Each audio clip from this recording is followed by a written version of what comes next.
One lover is saying to the other lover, the man is saying to the woman, show me your appearance. The whole text is on page 60. Show me your appearance. Let me listen to your voice, for your voice is pleasant and your appearance is comely. So the lover, the male lover says to the female lover, show me your appearance. I want to see you. Let me listen to your voice. I want to hear you. I want to more. He says, listen, I want to listen to your voice. Why is it that he wants to listen to her voice? Because merely listening, that in and of itself is the ultimate connection between two people. Not when you're talking at them, not when you're talking to them, but when you're just listening to them. Just listening. It's like a wife. She comes home at the end of the day and she starts telling her husband about the day, about the work, about the problems at work. And he begins, well, you have to do this, you have to do that. And she gets frustrated. She's not looking for solutions. She's looking for a listening ear. That's all. That's all that she wants. Just listen to me. I'm trying to connect with you and you're sending me a plumber. I don't want a plumber. I want to connect with you. That's what I'm trying to do. I'm trying to share. I want you to listen.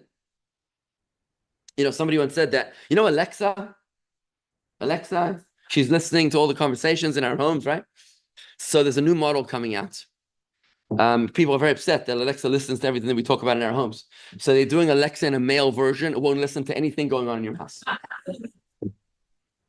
So what King Solomon is telling us here is that you want to connect with other people, children, friends, listen to them.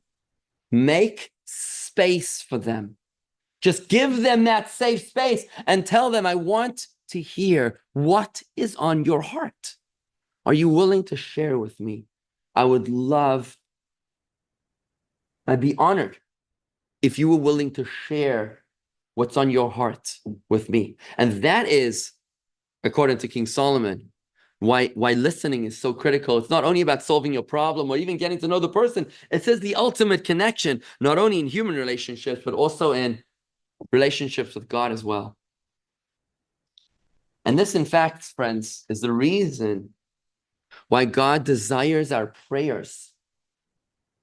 Rabbi, why do I need to pray every day? God didn't answer my prayer from last week. I'm still waiting. So why do I need to pray to him again today? If he can't remember, then there's something off over here. There's a problem, right? You know why God wants us to pray every day? Because he wants to hear our voice. We are the apple of his eye. We are his chosen ones. We're his children. How often do you want to hear from your kids? Once in a decade? Or once every few hours? God doesn't give us prayer so that we can solve our problems. God gives us problems so that we can pray. One more time. God doesn't give us prayer so that we can solve our problems. He gives us problems so that we can pray, so that he can hear from us. And if he doesn't hear from us, what's he going to do? He's going to need to find a way to get our attention. So he's given us the 3-car garage and the 3 golf clubs memberships, right? He's given us the 2 houses and the good lifestyle. And he hasn't heard from us in 40 years. So he might need to send us a war in Israel. Who knows? Who knows? Maybe he's trying to get our attention because he wants to hear from us. You know, a few bubbies were gathering together and they were kvetching about the kids that never call. You know people like this? So one bubby is just grinning all along. And they said, what's wrong with you? Why are you grinning? She says, my kids, they call me before every Jewish holiday. Every Jewish holiday, they all call me, every grandchild. They say, how do you do that? What's your secret? You send them gifts? We also send them gifts. She says, there's one difference. When I send them checks in the mail before the Jewish holidays, I always forget to sign the checks. Guess what? Next thing I know, they're calling me because there's a need, right? God wants to hear from us. You know, in the Garden of Eden, we read about the story of Adam and Eve and the snake, right? So remember the snake? Remember how the snake was cursed? The snake's curse was that you're going to eat from the dust of the earth. The dust of the earth is going to be your food. And I want to ask you a question. Is that a blessing or a curse? His food is going to be found everywhere. Wherever you go, anything you touch is edible for you. Is that a curse or a blessing? Comes across as a curse, but it sounds like a blessing to me. Imagine if you didn't need to work and you could just eat anything. Like you wouldn't need a job. You wouldn't have any financial problems. You could just have whatever you wanted. Just take a bite into something, right? Really, it's a curse. You know why it's a curse?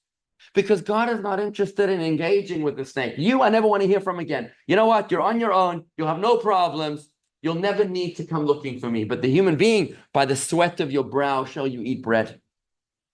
To the female, to Eve, he says, with pain you will raise those kids. There's going to be the troubles of nachas, of children. You're going to have the pain of childbearing and fertility and child rearing and the difficulties of making a living, because from you, human beings, I want to hear from, says God. I want to hear, I want to listen to your voice. And this is our third reason here today, why listening is so crucial to relationships, because listening is romance. Listening is connection.